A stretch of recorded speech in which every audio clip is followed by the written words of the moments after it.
So another founder in car, and today we are going to talk about initial yield. And it could be gross initial yield. We call it in Dutch bruto aanvangrendement, also known as BAR, abbreviated. And you could also have net initial yield, which we call netto aanvangrendement, or NAR abbreviated in Dutch. So what is initial yield?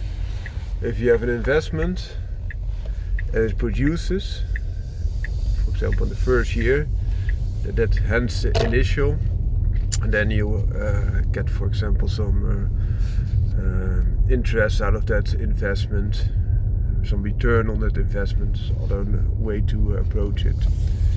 And that could be gross, so that would be the total return that you get, but it could also be net, and net is gross adjusted for also the costs that you have to make when you pursue that investment.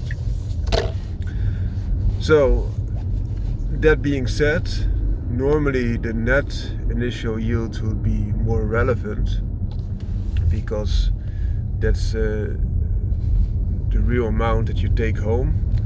But also gross initial yield can be interesting, especially if at the first few years you have some additional cash flow that is, for example, higher or even lower than normal, but you can adjust for that, and you know why that is, because you have, for example, you have to make some arrangement, you have to build some accommodaties, or you have to put some services in place, and that are hampering you down.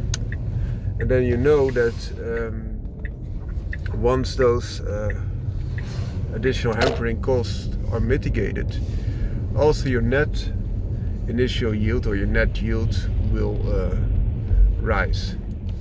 So it's good to calculate both if possible, and you can also compare them, different investment options with each other. Instead of just saying, oh, for example, I like more the stock market, or I like more the real estate market. Now you can compare them more on a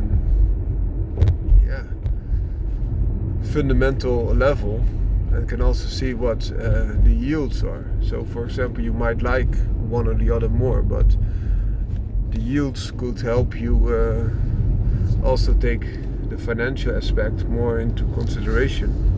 And also yields can vary.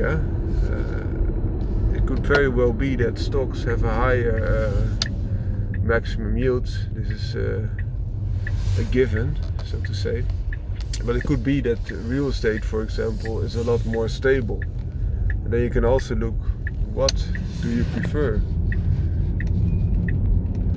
And perhaps you can also balance out the portfolio, that you have some high risk, for example, in stocks, but also some lower risk in real estate. And then if all goes miss on the stock market, you still have some yields from your real estate. But it could also be the other way around. When the real estate market is plummeting, you still have that stock portfolio working for you and yielding you interest. And with this balanced portfolio, you have quite a lot of stability, but also if there are some huge gains to be made, for example the stock market, as I mentioned, you will get access to those gains as well. So that gives you a little bit of both. So it will not be a specific portfolio, so to say. The benefit of a specific portfolio could be, notwithstanding the drawbacks that I just mentioned, but the benefit could be that you have something that you really understand. That niche is your thing, and then you can also act very quickly upon that.